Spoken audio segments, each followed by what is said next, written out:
Hello, I'm Shalonda Reese, and I would like to share with you a message concerning discouragement. Discouragement is a subtle way that Satan uses people to hinder you or to keep you from fulfilling the purpose that God has placed on your life. And many times discouragement comes in the form of love.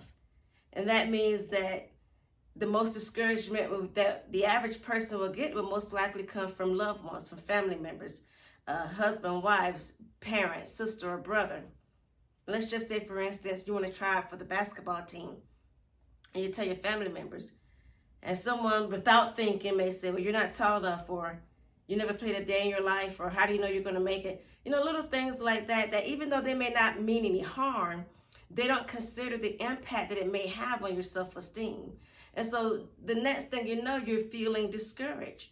You're thinking twice about trying out for the basketball team. And it's not that you're not good enough, or you could be a shorter person and still be good enough to play for the team. It's just that you have allowed their words to keep you from doing something that you had your heart set on doing.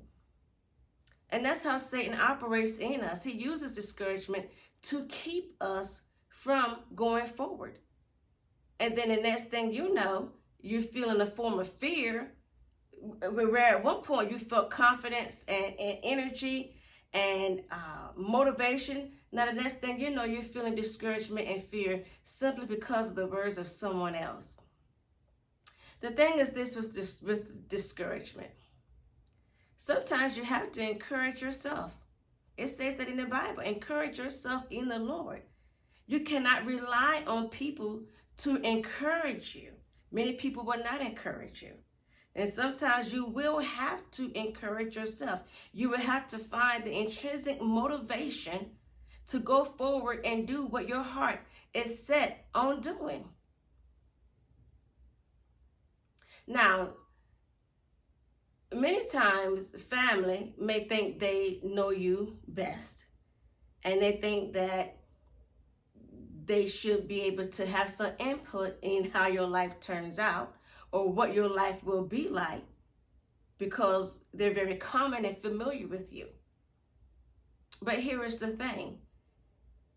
Many times God will hide the greatness that he has placed in you from family and from friends. He will hide it. And the reason why he will hide it is because if they saw it in you, they will somehow find a way to exploit it or use it for their own personal benefit or gain. And when God has placed something deep inside of you and he hides it from others, it's because he's protecting it. He's protecting it from those who will probably use it to take you down a path that God has not intended for you to go down. And many times it could be because the greatness that has been placed in you has not yet manifested itself into the visible form. Maybe it has not yet been developed and it's there waiting to be developed. So a lot of the times the family members will not see in you what God has placed in you. Think about Jesus. Remember when in the Bible it says he could do no great works there because of their unbelief? He was talking about the people in his own hometown of Nazareth. They would say things like, well, who is he? We know his mother. Isn't he the son of Mary? So they were treating Jesus as someone very, very common. And Jesus Christ is the Savior, the Son of God. But yet, because they were so familiar with his family and with him, they didn't see that in him. They didn't see that greatness. So therefore, they refused to believe. Let me give you another example. In the Bible, King David, when Samuel went to Jesse, who was the father of King David and his other sons, to anoint the next king of Israel, Jesse brought forth all of his other sons except David.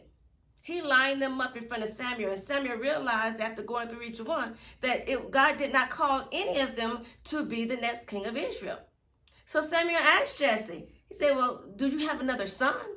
And Jesse was like, oh yeah, David. So he called David because David was a shepherd boy. David came forward, and come to find out it was David that God anointed to be the next king of Israel.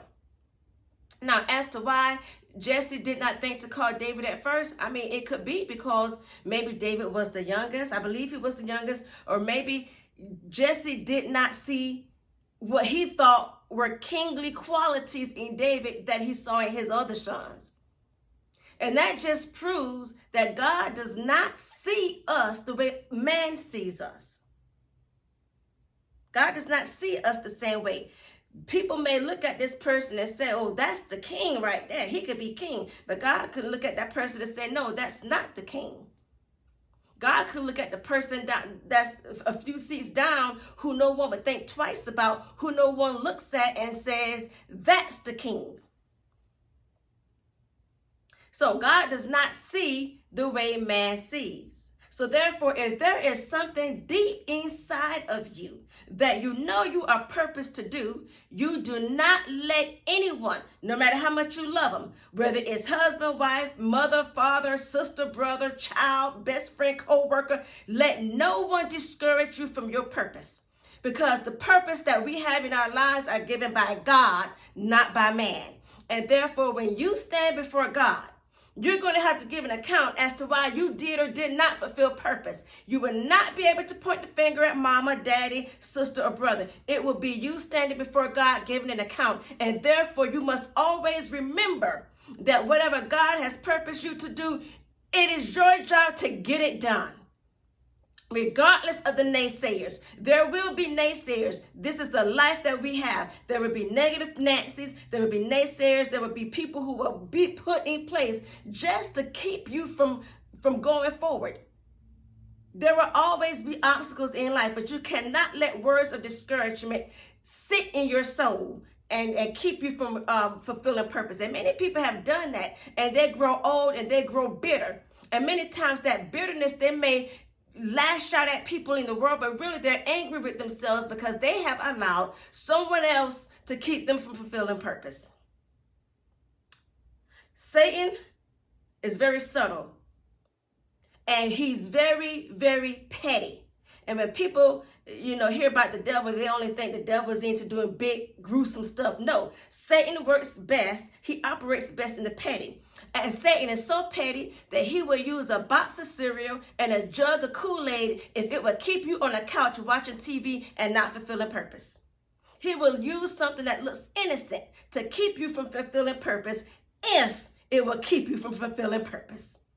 So we must remember that when there is a call on your life, if there is a call and you know there's a call on your life, then you must go forward. You must move forward. And if anyone out there has anything to say against it, then that's their problem. It's not yours. Because guess what? God has given you purpose.